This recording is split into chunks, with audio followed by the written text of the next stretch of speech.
वंदे मातरम, सुप्रभात, good morning दोस्तों। मैं आनंद सर अपने YouTube channel make account easy with Anand sir में आपका हार्दिक स्वागत करता हूं। दोस्तों, स्टेट पार्ट 2 में हम पार्ट 4 लक्ष्य सीख चुके हैं और पार्ट 5 विकलन सीख रहे हैं, जिसमें लगभग हमारा ये चैप्टर कंप्लीट होने वाला है। लास्ट वीडियो में मैंने आपको महत्तम और न्यूनतम मूल्य कैसे प्राप्त करते हैं उसका एक एक्स्ट्रा क्वेश्चन, यानी पहले तो आपको मैंने महत्तम मूल्य और न्यूनतम मूल्य कैसे प्राप्त करते हैं उसकी स्टेप्स, उसकी विधि, उसके 5 अलग अलग स्टेप्स के बारे में बताया था और सेक्शन F का पहला सवाल करवाया था। लेकिन पिछले वीडियो में आपके कुछ लोगों का कमेंट था कि और भी 1-2 प्रश्न करवाइए, तो मैंने पिछले वीडियो में महत्तम मूल्य और न्यूनतम मूल्य का सेक्शन F का दूसरा प्रश्न आपको करवाया था। उम्मीद करता हूं कि आपको वो अच्छी तरह से आ गया होगा।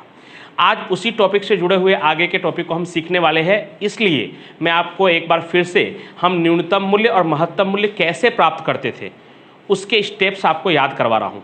क्योंकि आज जो हम टॉपिक सीखने वाले हैं दोस्तों, खर्च को न्यूनतम करना, आमदनी को महत्तम करना और लाभ को महत्तम करना। क्योंकि कोई भी व्यापारी या कोई भी बिजनेसमैन, कोई भी धंधे करने वाला व्यक्ति क्या चाहेगा कि उसका खर्च न्यूनतम हो जाए, खर्च कम से कम हो। तो उसे ये पता करना है कि कितने इकाइयों का उत्पादन करने से खर्च कम से कम होगा, यानी न्यूनतम होगा। या ठीक उसी का उल्टा वो क्या चाहेगा और कि खर्च न्यूनतम हो और लाभ और आमदनी महत्तम हो, यानी कितने इकाइयों का उत्पादन करेंगे जिससे कि आमदनी या लाभ क्या हो, महत्तम हो। तो उन टॉपिकों को सीखने के लिए भी जो हमने न्यूनतम मूल्य प्राप्त करने और महत्तम मूल्य प्राप्त करने की जो विधि सीखी थी वो जरूरी है। तो क्या था वो मेथड, तो उसकी स्टेप्स क्या थे? तो सबसे पहले स्टेप में आपको प्रश्न में जो फलन दिया था y या f(x) उसका विकलन प्राप्त करना। पहला स्टेप क्या था? विकलन प्राप्त करना। जो विकलन हम प्राप्त करेंगे उसे हम dy/dx या f(x) कहेंगे।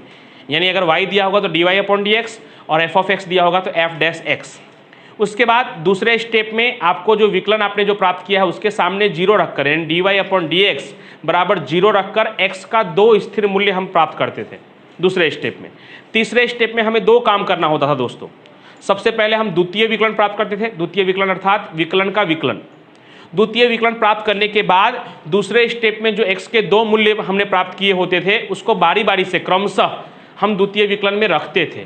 और द्वितीय विकलन में रखने के बाद जिस x के जिस मूल्य के लिए, यानी x का जो मूल्य रखने पर हमारा आंसर माइनस में आता था, यानी 0 से छोटा आता था, उस मूल्य के लिए हमें महत्तम मूल्य प्राप्त होता था। उल्टा, जो हमारा माइनस में आता था उसके लिए कौन सा मूल्य प्राप्त होता था? महत्तम मूल्य।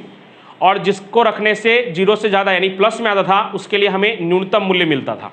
और फिर आखिरी स्टेप हम क्या करते थे? महत्तम मूल्य और न्यूनतम मूल्य ज्ञात करने के लिए x के जिस मूल्य के लिए हमें महत्तम मिलने वाला था उसको वापस हम फलन में रखते थे, और x के जिस मूल्य के लिए हमें न्यूनतम मूल्य मिलने वाला था उसका मान भी हम फलन में यानी f(x) या y में रखकर न्यूनतम मूल्य और महत्तम मूल्य प्राप्त किया करते थे। आज उन्हीं स्टेप का उपयोग यहाँ पर हम करने वाले हैं। तो आज हमारा 3 टॉपिक है जो लगभग उसी से जुड़ा हुआ है, उसी से संबंधित है। पहला है खर्च। खर्च को इंग्लिश में कहेंगे कॉस्ट, यानी C। खर्च C को न्यूनतम करने की शर्त, कि अगर खर्च को न्यूनतम करना है, न्यूनतम खर्च प्राप्त करना है, उसके लिए कितने इकाइयों का उत्पादन करना चाहिए और कितने इकाइयों का उत्पादन करेंगे तो न्यूनतम खर्च होगा और न्यूनतम खर्च कितना होगा, ये अगर हमें जानना है तो उसके अलग अलग यहाँ पे 2 ही शर्त लिखी है, लेकिन स्टेप इसमें भी दोस्तों 5 ही होंगे।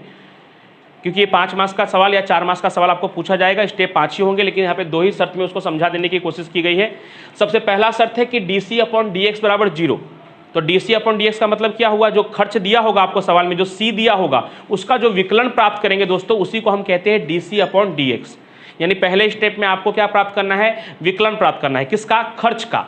और खर्च आपको पहले से सवाल में C दिया होगा, उस खर्च का जो विकलन प्राप्त करेंगे उसी को कहते हैं dc/dx। तो पहला स्टेप ऑलरेडी हो गया। दूसरे स्टेप में आपको dc/dx बराबर क्या रखना है? 0 रखना है। क्यों रखना है? जिससे आपको x का मूल्य प्राप्त हो सके, स्थिर मूल्य। तो x का जब स्थिर मूल्य मिल जाएगा उसके बाद हमें क्या करना है? d²c/dx², यानी द्वितीय विकलन को प्राप्त करना है। और द्वितीय विकलन को प्राप्त करने के बाद x का मूल्य हमें उसमें रखना है। अगर 2 मूल्य मिला है तो दोनों मूल्यों को रखना है बारी बारी से, अगर एक ही मूल्य मिला है तो उसी को रख देना है। वो रखने के बाद जिस मूल्य के लिए द्वितीय विकलन 0 से ज़्यादा होगा, यानी कि प्लस में आएगा, x के जिस मूल्य को रखने पर द्वितीय विकलन प्लस में आएगा, x के उसी मूल्य के लिए खर्च क्या होगा? न्यूनतम होगा। और कितना होगा? ये तो न्यूनतम होगा कि इतने इकाइयों का उत्पादन करने से खर्च न्यूनतम होगा, लेकिन वो न्यूनतम खर्च कितना है? 10,000, 15,000, 50,000। तो वो जानने के लिए x के उसी मूल्य को वापस वो जो C दिया होगा, वो जो फलन दिया होगा C वाला खर्च का जो फलन दिया होगा उसमें x के मूल्य को हमें रखना होगा। उसके बाद है दूसरा आमदनी आर को महत्तम करने की शर्त। तो हम लोग सीमांत आमदनी सीख ही चुके हैं, बस उसी तरह से है। सबसे पहले आपको आर का फलन दिया होगा तो अच्छी बात है कि अगर नहीं दिया होगा तो आर का फलन, आमदनी का फलन आर बराबर, मैंने पहले भी आपको सिखाया है पिछले वीडियो में, पी इंटू एक्स, यानी मांग का फलन या मूल्य का फलन दिया होगा उसका गुणा एक्स से करेंगे तो हमें आमदनी का फलन आर मिलेगा, जो जल्दी दिया नहीं होता, इसके लिए एक बता रहा हूँ। उसके बाद आर का फलन प्राप्त करने के बाद उसका जैसे हम पांचों स्टेप करते हैं वैसे ही सेम स्टेप करना है। पहले विकलन प्राप्त कर लेना है जिसको हम D R upon D x कहेंगे, पहला स्टेप। दूसरे स्टेप में आपको उस विकलन के सामने यानी D R upon D x के सामने जीरो रखकर एक्स का स्थिर मूल्य प्राप्त कर लेना है। तीसरा स्टेप आपको उसका द्वितीय विकलन यानी D square R upon D X square प्राप्त करना है और साथ ही साथ उसमें बारी बारी से जो आपने एक्स का मूल्य प्राप्त किया था उसको बारी बारी से रखना है। और एक्स का मूल्य रखने के बाद यदि आपका उत्तर माइनस में आता है यानी जीरो से कम आता है तो एक्स के उस मूल्य के लिए या उतने इकाइयों के लिए आमदनी क्या होगा, महत्तम होगा। और आपको महत्तम आमदनी भी चाहिए तो एक्स की उस वैल्यू को वापस आर के अंदर रखना पड़ेगा तो आपको महत्तम आमदनी मिलेगा।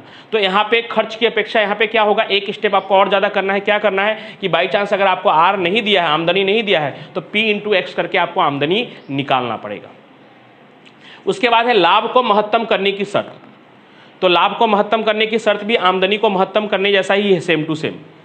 इसमें भी आपको लाभ शायद हो सके पहले से न दिया हो, तो लाभ अगर नहीं दिया होगा तो लाभ का फलन P बराबर R माइनस सी यानी आमदनी माइनस खर्च। ऐसा नॉर्मली आप जानते भी हो, आवक में से जावक घटाने के बाद जो बचता है वो प्रॉफिट कहलाता है, लाभ कहलाता है। तो प्रॉफिट अगर आपको निकालना है, लाभ निकालना है, तो आमदनी में से C माइनस करना पड़ेगा, खर्च माइनस करना पड़ेगा। तो इस प्रश्न में और आपको एक स्टेप ज़्यादा करना पड़ सकता है। खर्च दिया होगा और P का फलन दिया होगा यानी दूसरा मांग का फलन दिया होगा, तो उस कंडीशन में आपको R भी खुद ही निकालना पड़ेगा, आमदनी भी खुद निकालना पड़ेगा। C दिया होगा, आमदनी निकालने के बाद सबसे पहले आमदनी निकालना होगा और आमदनी निकालने के बाद उसमें से खर्च घटाएंगे तो लाभ मिलेगा। और लाभ मिलने के बाद जैसे नॉर्मली करते हैं वैसे ही पांचों स्टेप कि पहले विकलन प्राप्त करेंगे, फिर जीरो रखेंगे, जीरो रखकर एक्स के स्थिर मूल्य को प्राप्त करेंगे और फिर उस स्थिर मूल्य को द्वितीय विकलन में रखने पर अगर माइनस में आता है तो उस मूल्य के लिए या उस उतने इकाई के लिए हमारा जो लाभ है वो महत्तम होगा। और महत्तम लाभ पता करना है तो उस एक्स का जो आंसर आया है आपका एक्स का, उसको आपको वापस पी के फलन में यानी प्रॉफिट के फलन में रखना है तो आपको महत्तम लाभ भी मिल जाएगा। दोस्तों ऐसे शायद थोड़ा आपको कम समझ में आ रहा होगा, लेकिन जब हम सवाल देखेंगे तो आपको अच्छी तरह से आ जाएगा। तो आज हम लोग सीखने वाले हैं सेक्शन एफ। तो सेक्शन एफ में ऑलरेडी मैंने आपको पहला और दूसरा प्रश्न, एक बार पहला प्रश्न करवाया था और फिर उसके नेक्स्ट वीडियो में दूसरा प्रश्न भी करवा दिया था। तो पहला, दूसरा और तीसरा हो चुका, क्योंकि तीसरा मैंने आपको पहले से ही होमवर्क के रूप में दिया था। तो पहले, दूसरे और तीसरे प्रश्न में हमने न्यूनतम मूल्य और महत्तम मूल्य कैसे प्राप्त करते हैं वो सीखा था और उसी के आधार पर आज के टॉपिक को सीखने वाले।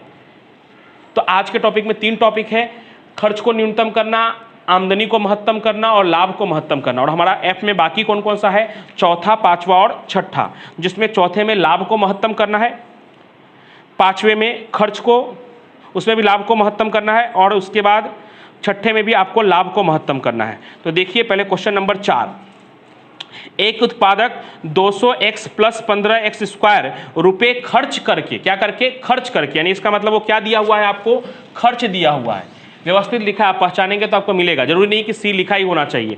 एक बार मैं फिर से पढ़ रहा हूँ, आप ध्यान देंगे तो आपको मालूम पड़ेगा। Page number 199, section F, question number 4, कोशिश करूंगा कि आपको स्क्रीन पर भी दिखाई दे। एक उत्पादक 200x प्लस 15x स्क्वायर रुपये खर्च करके, तो खर्च करके मतलब सी कहलाएगा आपका 200x प्लस 15x स्क्वायर, खर्च करके x इकाई का उत्पादन करता है। मांग का फलन व्यवस्थित लिखा है, P लिखा है तो इसका मतलब उसको प्रॉफिट नहीं समझ लेना है, उसको लाभ का फलन नहीं समझ लेना है, लिखकर ही दिया है हिंदी में। मांग का फलन P बराबर 1200 माइनस 10x, 1200 माइनस 10x है। तो लाभ का फलन ज्ञात करके, ऐसे आगे लिखकर भी दिया हुआ है, अगर आप उसको लाभ का समझ लेंगे तो ये आपकी ही गलती है, क्योंकि उसमें डायरेक्ट लिखा हुआ है। क्या लिखा हुआ है कि एक उत्पादक 200x प्लस 15x स्क्वायर रुपये खर्च करके, यानी ये सी हो गया, 200x प्लस 15x स्क्वायर, ये क्या हो गया, सी।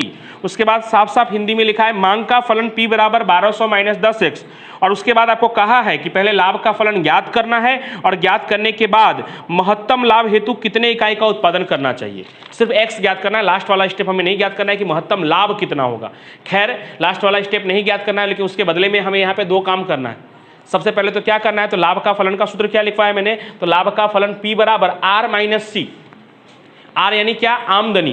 तो सबसे पहले आपको आर निकालना है। तो आर का सूत्र मैं आपको पहले भी सिखा चुका था और आज भी मैंने लिखा है, आर आमदनी का फलन, आर बराबर पी इंटू एक्स। पी यानी मांग का फलन जो आपको दिया हुआ है सवाल में, तो आर बराबर पी इंटू एक्स।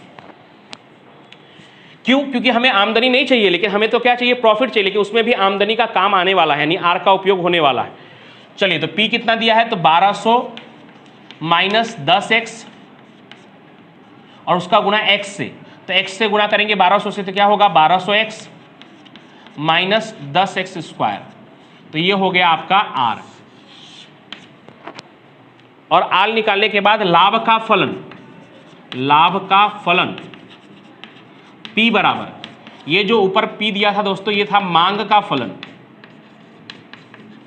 ये मांग का फलन था दोस्तों। अब आपका लाभ का फलन P बराबर, मैंने क्या सूत्र लिखवाया, R यानी आमदनी माइनस C खर्च। अब आपके पास C तो पहले से ही दिया हुआ है, R हमने फाइंड कर लिया है। कितना फाइंड कर लिया है, तो 1200x minus 10x square minus C। तो C कितना है, तो 200x है, लेकिन यहाँ माइनस का चिन्ह है तो माइनस 200x डायरेक्ट लिख दे रहा हूँ। फिर माइनस का चिन्ह है, यहाँ प्लस 15x स्क्वायर, लेकिन माइनस का चिन्ह है तो यहाँ पे क्या होगा, माइनस 15x स्क्वायर। यानी क्या किया मैंने, R में से C को माइनस कर दिया। R आपको दिख रहा है यहाँ पे 1200x माइनस 10x स्क्वायर। फिर क्या लिखा हुआ है, माइनस, तो माइनस C कितना है पहला वाला, 200x, तो माइनस 200x, फिर माइनस 15x स्क्वायर, क्योंकि प्लस माइनस क्या होगा, माइनस ही होगा। हाँ, यहाँ पे माइनस होता और ये भी माइनस, तो यहाँ प्लस लिखता मैं, लेकिन बीच में माइनस का चिन्ह है, यहाँ पे प्लस 15x स्क्वायर, तो क्या हो जाएगा, माइनस 15x स्क्वायर। अब जो एक जैसे पद है उनको एक साथ कर लेते हैं। तो 1200x में से माइनस 200x करेंगे तो कितना आएगा, 1000x।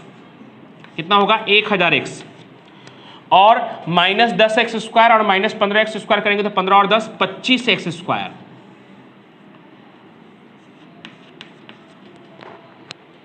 प्लस 1200x है, प्लस 1200x में से माइनस 200x करेंगे तो दोस्तों कितना होगा, 1000x। और माइनस 10x स्क्वायर और माइनस 15x स्क्वायर कितना होगा, 25x स्क्वायर। तो ये हो गया लाभ का फलन। यानी आपका जो एक प्रश्न था कि लाभ का फलन ज्ञात करके, तो लाभ का फलन हमने ज्ञात कर लिया। अब हमें क्या करना, क्या पूछा है आगे कि कितने इकाइयों का उत्पादन करने से लाभ महत्तम होगा। तो लाभ महत्तम करने के लिए हमें क्या करना है, dp अपॉन dx बराबर 0 रखना है। यानी पहले तो लाभ का फलन का हमें क्या प्राप्त करना होगा, विकलन प्राप्त करना होगा, और उस विकलन के सामने क्या रखना है, 0 रखना है। तो विकलन प्राप्त कर लेते हैं, एकदम आसान है विकलन प्राप्त करना, dp अपॉन dx। तो विकलन प्राप्त करेंगे तो ये 1000x का क्या होगा, सिर्फ 1000, क्या हो जाएगा, 1000। एकदम आसान है। क्यों? क्योंकि इसके ऊपर घात 1 है, 1 का गुना 1000 से करेंगे तो 1000, x के ऊपर 0 बचेगा, मतलब वो कुछ भी नहीं। और यहाँ पे 2 का गुना 25 से, 25 दूनी 50x, बस 1000 माइनस 50x। अब dp अपॉन dx बराबर क्या रखने पर, 0 रखने पर। क्यों 0 रखने पर, तो dp अपॉन dx बराबर 0 किस लिए, x के मूल्य के लिए, x के स्थिर मूल्य के लिए। ऐसा कोष्टक में लिखना कोई कंपलसरी नहीं है, लेकिन अगर आप लिख देंगे तो ज़्यादा बेहतर है। dp अपॉन dx बराबर 0 क्यों रखना है, x के स्थिर मूल्य के लिए। कल से थोड़ा आसान होगा दोस्तों, क्योंकि कल तो हमें गुणनखंड भी करना पड़ रहा था, आज आसानी से मिल जाएगा, क्योंकि हमारा dp अपॉन dx क्या आया है, 1000 माइनस 50x बराबर 0, यानी माइनस 50x बराबर 1000 उधर जाएगा तो क्या होगा, माइनस 1000, माइनस माइनस कट गया, x बराबर 1000 बटे में 50, तो कितना होगा, 1 0 से 1 0 कट गया, 20, x बराबर क्या होगा, 20।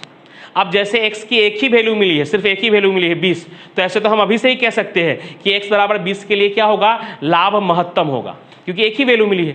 लेकिन फिर भी हमें फॉर्मेलिटी पूरा करना है, जो काम स्टेप दिए गए हैं वो स्टेप पूरा करना है। बाकी आप खुद से अगर समझना हो तो आप समझ ही सकते हैं कि x की अगर एक ही कीमत मिली है तो डेफिनेटली उसी के लिए लाभ क्या होने वाला है, महत्तम, क्योंकि 2 कीमत तो है ही नहीं जो हमें चेक करने की जरूरत पड़ेगी। लेकिन फिर भी हमें फॉर्मेलिटी करना है, तो फॉर्मेलिटी में दूसरा क्या काम करना है, दूसरे स्टेप में आपको d²p, तीसरा स्टेप आपका d²p अपॉन dx स्क्वायर, यानी आपने जो लाभ का विकलन निकाला था dp अपॉन dx, उसका फिर से द्वितीय विकलन प्राप्त करना है। तो अगर मैं इसका द्वितीय विकलन प्राप्त करूंगा 1000 माइनस 50x का, तो 1000 तो 0 हो जाएगा, और 50x का खाली क्या होगा, माइनस 50, क्या आएगा, माइनस 50। अब माइनस 50 आ गया दोस्तों, x की कोई कीमत ही नहीं है बाजू में, तो उसमें तो कुछ भी रखूंगा तो माइनस 50 ही होगा। क्यों? क्योंकि बाजू में रखने के लिए x है ही नहीं, तो इसमें चाहे x की जो भी वैल्यू रखूँ मैं, 20 रखूँ, 10 रखूँ, 15 रखूँ, जो भी रखूँगा वो उतना ही आएगा। खैर हमें जो भी नहीं रखना है, यहाँ पे जो x मिला है वही रखना है। तो x कितना मिला है 20, तो x बराबर 20 रखने पर, तो x बराबर 20 रखने पर वापस वही आ जाएगा, d²p/dx² बराबर -50, जो कि क्या है, छोटा है 0 से। और आप यहाँ पे आपको बताया है कि अगर जैसे 0 से छोटा होगा x के उसी मूल्य के लिए लाभ क्या होगा, महत्तम होगा। तो हम यहाँ लिख सकते हैं कि x बराबर 20 के लिए, x बराबर 20 के लिए लाभ महत्तम होगा। यानी आपको जितना सवाल पूछा था उतना जवाब हमने दे दिया। सवाल में क्या था कि लाभ का फलन ज्ञात करना था आपको, और लाभ के फलन ज्ञात करने के बाद क्या पूछा गया था आगे कि महत्तम लाभ हेतु कितने इकाई का उत्पादन करना चाहिए। तो 20 इकाई का उत्पादन करने से लाभ क्या होगा, महत्तम होगा। और रियल में अगर आपको महत्तम लाभ भी चाहिए कि भाई महत्तम लाभ होगा, वो तो हम समझ गए कि भाई 20 इकाई का उत्पादन करेंगे तो लाभ क्या होगा, महत्तम। लेकिन कितना होगा, तो वो जानने के लिए आपको, आपने जो ये P लिखा हुआ है, इस P में उस x की वैल्यू आप रख सकते हैं। अभी रखना नहीं है, लेकिन बाई चांस अगर किसी सवाल में महत्तम लाभ भी निकालने के लिए कहा होगा तो लाभ का फलन ये रहा। क्या है लाभ का फलन, 1000x - 25x²। इसमें x बराबर कितना है 20, इस 20 को यहाँ पे रखना है। 20 को यहाँ पे रखेंगे तो मैं मौखिक बता दे रहा हूँ कितना होगा, 20,000 - 25x का वर्ग, x का वर्ग यानी 20 का वर्ग। 20 का वर्ग क्या होता है 400, 400 × 25 करेंगे दोस्तों तो लगभग शायद 10,000 होगा। तो 20,000 - 10,000 यानी महत्तम लाभ कितना होगा, 10,000। लेकिन खैर अभी महत्तम लाभ नहीं पूछा है, तो सिर्फ इतना ही कि x बराबर 20 इकाई के लिए लाभ क्या होगा, महत्तम होगा। तो ये प्रश्न नंबर 4 हो गया दोस्तों। अगले वीडियो में मैं आपको प्रश्न नंबर 5 और 6 बताऊंगा, जो आज के टॉपिक से ही रिलेटेड रहेगा। तब तक के लिए थैंक यू सो मच।